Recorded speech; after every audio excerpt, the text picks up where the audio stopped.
Totika ki ba distraction, ba polémique on eza ba distraction. Viens na bonga papa chéri bonga. Mpia ko biso to ko kelela lelo luka $1000 bango ya la suti. Ezelo na ngamoko ba sale ngoneti.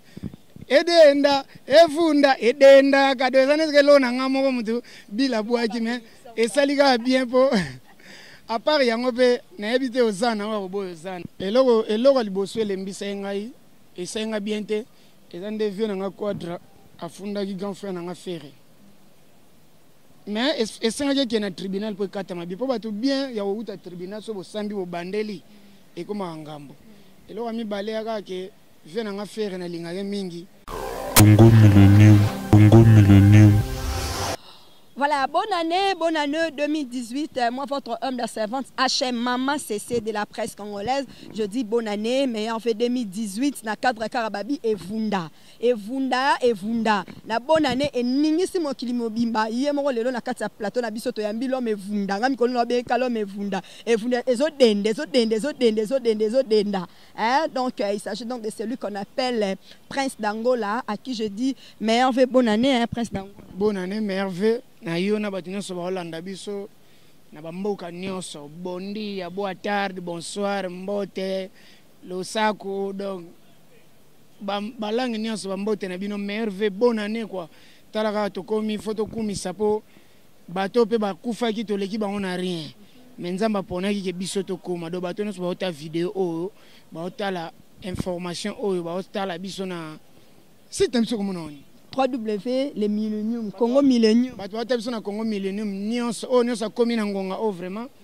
Allo bananzambe, amen, a commis sa penarala, a commis sa Jésus-Christ, a commis sa, et là, nyons, sambe laka, commis sango, vraiment, dengue commission, ti, nane, oh, merveille à tous. Voilà, Prince d'Angola, et vous n'avez mais mec qui bisson le quoi sous-sol, oh, au kanga kambo, kab inspiration, nous qui t'es encore travaillé en auto, au lamba qui on a des inspiration les acquis n'engenini. Bon, moni bato bazo lela afrobeat boye banani bazo beta biso kuna nga d'abord ngona mona moni congolais ba benam artiste mo bato beta ba musique afro ya ma programmation balimbisa ngai na fingi na nga bango te mais eza musique mo facile tout le monde peut le faire ata yo so ba selo programmation na memi ba cholo autotune oyemba ba bongiselo ma moni so biso beta ba live eza pena problème ya mona do tibo to kumisa bango bien tika bango ba yemba wata akapela pamba nde basala na ba émission na bango na banini ba paya wana oka nde ba beta libanda po autotune ezate studio yate ayebite not gamma kama biso to yebi nyos donc na lingana beta na wana na binsa na evunda wana kuduru estilo na zana ngona ngola wana ezapena na maison mère comme so bimisa na maison mère za orchestre ya batu kuna za oloba boy oya lobibo olo pardon kasibo sande bolingi. Yeah, donc on peut s'engager au long à Wenet, Mounetinga, Nazaki ne bela au personne à Wenge.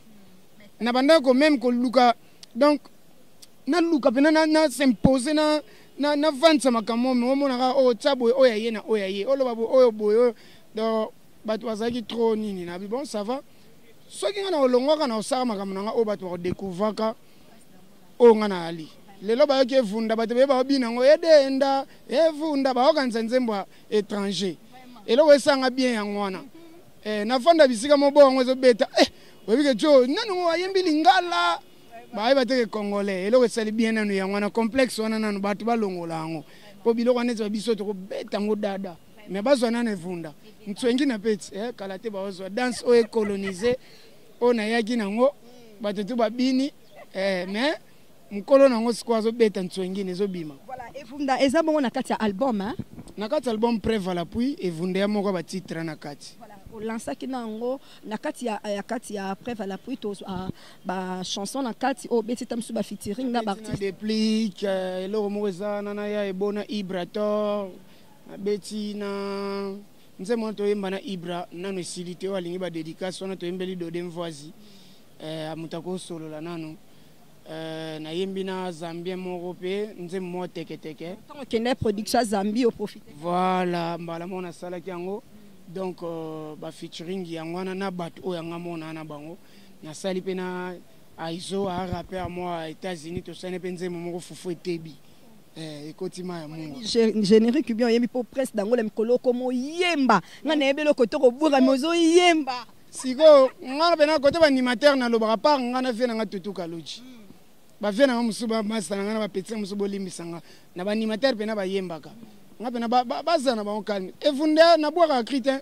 banzoto na ngai oyo na ayemba donc baosepela na bango baoyoka mpe na baodécouvrir eloko sika na musique ezalaka nango te me makambo asika ezalaka baoyoka makambo na nga oyo na ye nango bamona peneke makambo oyo ezalaki te dango na moto aye nango ndenge ayaka na rumba na animation na ye so na kuduru na Congo oyo na moto Congo sunde kuduru oyo baoyoka na kutu beats wana baoyoka oyo baokumisa afro beats nga na banda kobeta kuduru kala ba 2000 déjà na beta musique wana na yebi na ngango mais loko ekomi nango kaka kote mo badiembeli afro beats congolais pa mikoti na complexe afrobeat et musique mo toke nango ba studio ko ça 20 minutes ba programmer 30 minutes yemi bossa clip le même jour musique mo facile et là okuti ya obanga ti nande to beta ba live drummer ko ti guitariste ye claviériste mbunda to bani ba kera animation bani o mo pena wana nde ya musala bo ejo mabanga wana pena mona ke bato ba bossi de base na ba on calme na ko betela bango biloko ezebele.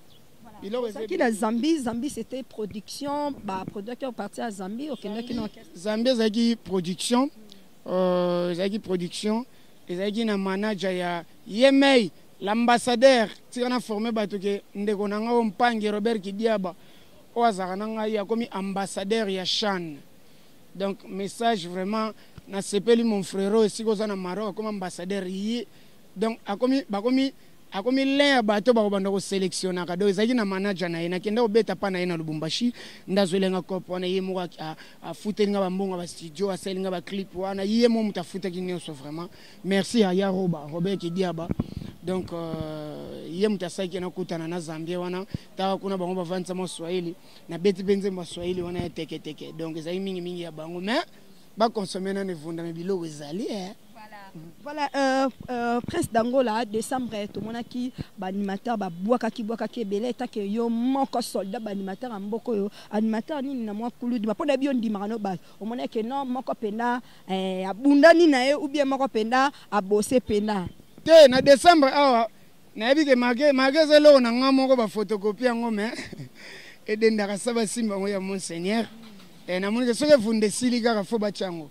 Magaze loko na ngamoko basale ngoneti edenda evunda edenda kadeza neske lo na ngamoko mutu bila bwaki me esalika bien po à part yango pe na ebité ozana wa boyo ozana vraiment fazala na ebité ozana pe ebinisi donc mais eloko bene binisi bato ezaki bene evunda o ezaki so ba chango bato batelemi yoko ne fo bisa bato pongala na lo ba e koma suta o susalo ngakuna nyama liboma na onde bafinga.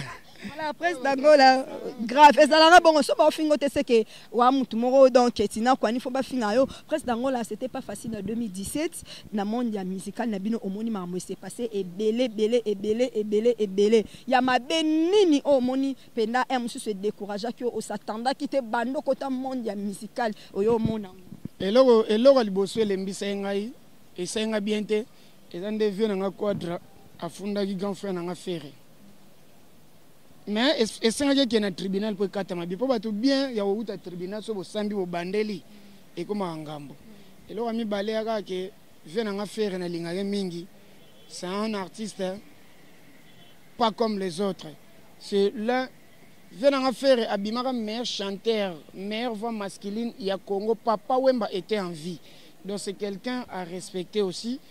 Na sepela ki te yepe ba propos mususa qu'il avait tenu o esaki donc toko tambula sika tota na etendenga na loba ba fait comment na ebité na ba biloko ba journaliste c'est ba nani ba Sankara na ba Roger Ngando ba biloko mo comme bimana ba ADT biloko mo to tika ki ba distraction ba polémique on ba distraction vient na bonga papa chéri bonga mpia ko biso to ko kelela lelo luka $1000 bango ya la suti to luka vina biso ozo finga mutu. Pour avoir ensemble, c'est bien bon. Après, au cas où elle te tourne les dos, il y a un moment où tu belé, bazo mana ba problème na batu, ngana zo problème na batu te na wenge. Tinde na longa bona zalaka bien na batu, na batu longa maison mère na la na bango bien. Donc, ezaki e ki boyu mati.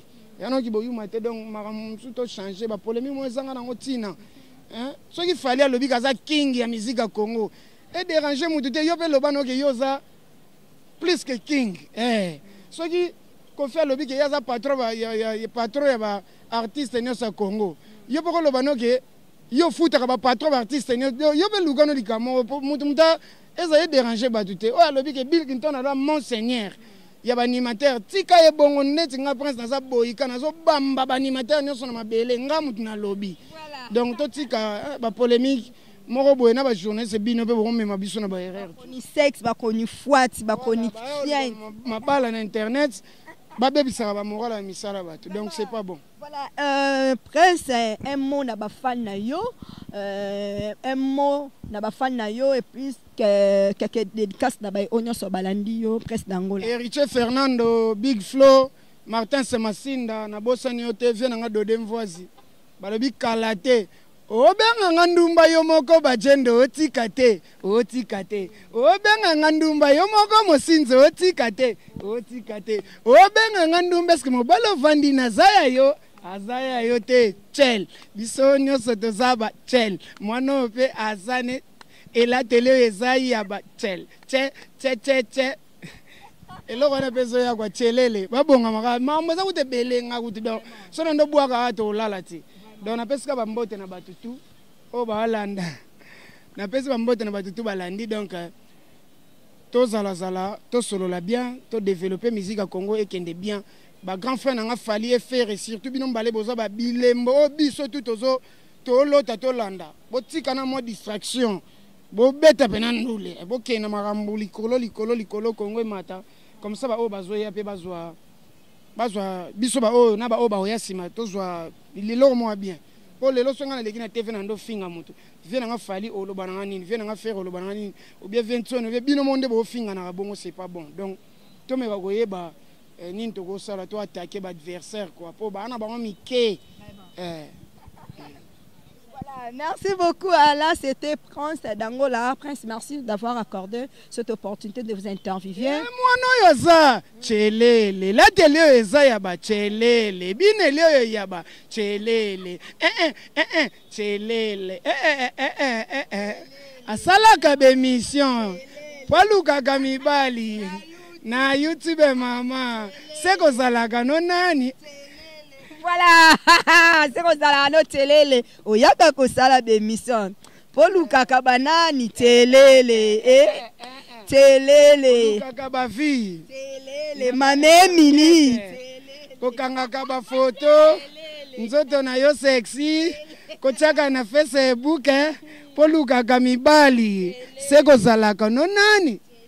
Voilà, merci beaucoup. C'est que vous allez télé les babi dans ce tozo zela et so y a na katia evunda preuve à la prix donc il y a ba kanyona preuve final appui. À connaît pas à demander. Merci beaucoup. Là c'était Prince d'Angola, au amemi biso musika penabi télé. Là je dis un grand merci à mon vieux Desingo, Babi Mobalia, Mama Béa, la Camerounaise ministre, dans mon vieux Desingo, sauf de servir les autres, l'homme qui a sauté l'égoïsme, pourquoi pas à mon boss, lui il est boss parmi le boss, la classe, la noblesse, la sagesse lui appartient. Merci pour cette opportunité, merci beaucoup à Yadjimi Ngungu, tout le monde, merci beaucoup, lui il est humble parmi le humble, donc merci, donc il s'agit donc à celui qu'on appelle Païn Mbambi Mbumba, garçon humble, donc qui me suit partout dans le monde entier. Merci beaucoup Nabino Nyonso Obo Mesana ko soutenu Maman CC de la presse congolaise. Merci à Eliezer, bébé de la presse. Merci à Nich Mbungu nakata Sembe Diji. Babi Nich Mbungu nakata Sembe Diji babi moi mobala l'ingénieur mutuku tout rien à dire. Ngasonda ko epela mwinda Nich Mbungu akamba babi le jugement de la presse n'est ma babi 2018 tu es dans rétro moi le jugement de la presse. Donc merci beaucoup aussi à mon vieux Lex Lengelo, babi Lex Longelo, de Bundes, babi Bundes est tombé parce que le véritable oncle correcteur Aka et Moko, le seul et l'unique, mon vieux Lex Longelo, na Katia Bundes. Merci à Carlotte qui bête, il éprouve, merci beaucoup à Valérie Bachil et maman Joyce Candol, merci beaucoup à ma maman chérie, merci à toi, d'ici là portez-vous bien, bonne suite des programmes sur 3W, bye bye. Congo